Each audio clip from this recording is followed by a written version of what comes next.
So, hi guys, mag-unboxing tayo ng dalawang perfume na binili ko sa Japan. This is the first one, the Chanel Blue.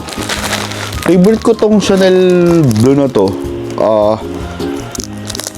2020 to 19 or 2022 ko po siya pabango. Mura siya sa Don Quijote. Kaya doon siya binibili. Ito talaga yung gusto ko dati pa. Yeah.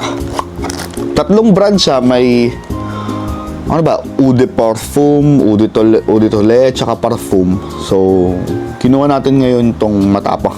Ewan ko, para sa akin, ito yung pinakamatapang na version. Yan. Ganito talaga pabango ko. Ito talaga siya. Hinahanap ko siya every time na pupunta ako. It's either ng Hong Kong or ng Japan. Kasi dun siya mura. Pag sa Chanel, medyo namamahalan ako. The second one is kwento ko lang kasi itong Brie Dior na to. Saan ko ba siya nakita? 2023 nakita ko na siya sa Japan. 2023 nakita ko na to sa Japan nung nag-Osaka ako. Kaso nung inamoy ko siya, sabi ko sobrang bango. Kaya gusto ko magkaroon nito. Then bawat lipad ko, chine-check ko. Ayan siya. Chine-check ko siya yung presyo bawat lipad ko pagpunta ako ng Hong Kong. Sa Hong Kong lalabas din ng 30k siya, chinek ko. Sa Thailand, chinek ko din 34, lalabas 34,000. Tapos sa Taiwan din, chinek ko na rin siya, lalabas din siya ng 30 plus. Sa Hong Kong din, mga 28, 29. Tapos sabi ko talaga, pagbalik ko ng Japan, kukunin ko na siya. Kasi sa Japan, parang pag tax free is 55 or bali 56,000 yen lang siya lalabas. So that's around 22 to 25,000 lang siya lalabas. Tapos 200 ml na siya. Kasi para sa akin mas worth it yung 200 ml kasi yung 50 ml parang lalabas siya ng 32,000 yen. Yeah. Tapos yung 100 ml is 48,000 yen or 45,000 yen. And then 43,000 yen. And then pag nag 200 ml ka, lalabas lang siya ng 55,000 yen to 56,000 yen. So plus 100 ml, mga 200 ml na pabango ka na. Promise. Sobrang bango nito. Nakita ko siya kay Gabi. Oh, grabe. Ewan ko, na-addict ako sa amoy na to. Sila yung dalawang perfume na binili ko sa Japan. Ayan guys, so next naman, yung mga binili kong damit sa Osaka. Actually, wala naman akong plano sanang mamili ng damit. Kaya lang, pag every time na dumadaan ako sa mga store, may mga nagugustuhan ako. Like this one. First natin is yung sa GU. Sa GU, parang polo siya. Actually, di parang polo siya. Polo siya na oversize. Ayan siya. Polo na oversize na tingin ko kasi laging suot ng mga Japanese, kaya binili ko.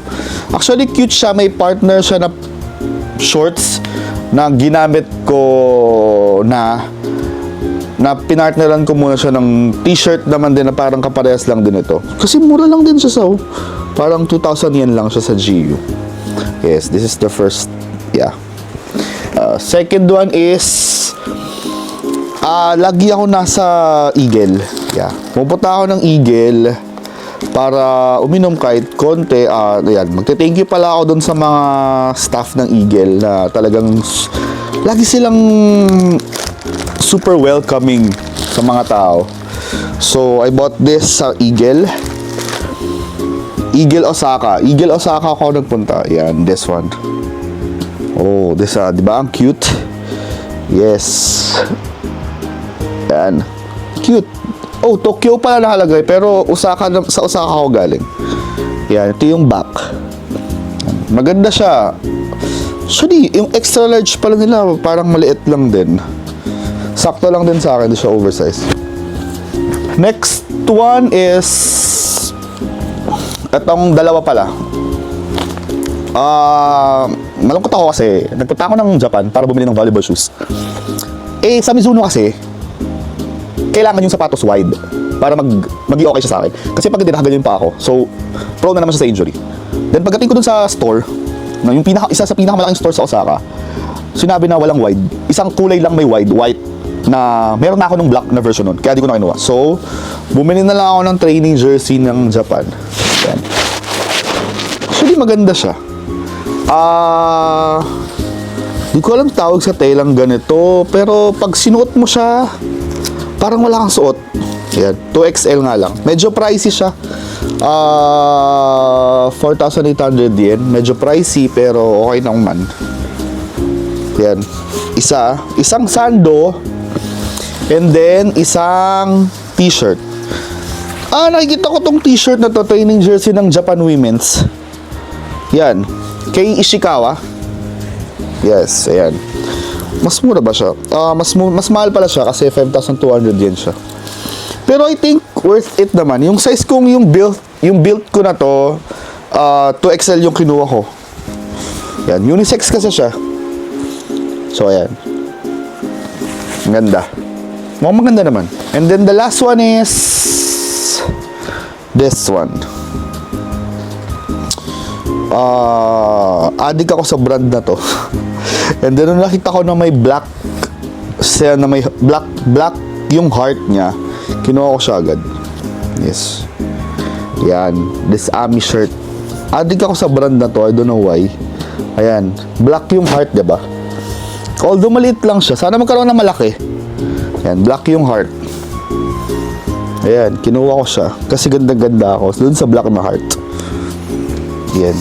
Kasi mas mura din siya tingin ko sa Japan. Compare, bumili ka ng online, may shipping fee pa. May shipping fee pa. Shipping fee. Ayan. So, ayan. That's all lang yung mga binili ko. Kasi, bumili ko more on chocolates tsaka mga pasalubong sa mga friends ko. Kaya yan lang yung nabili ko. Yun. Thank you!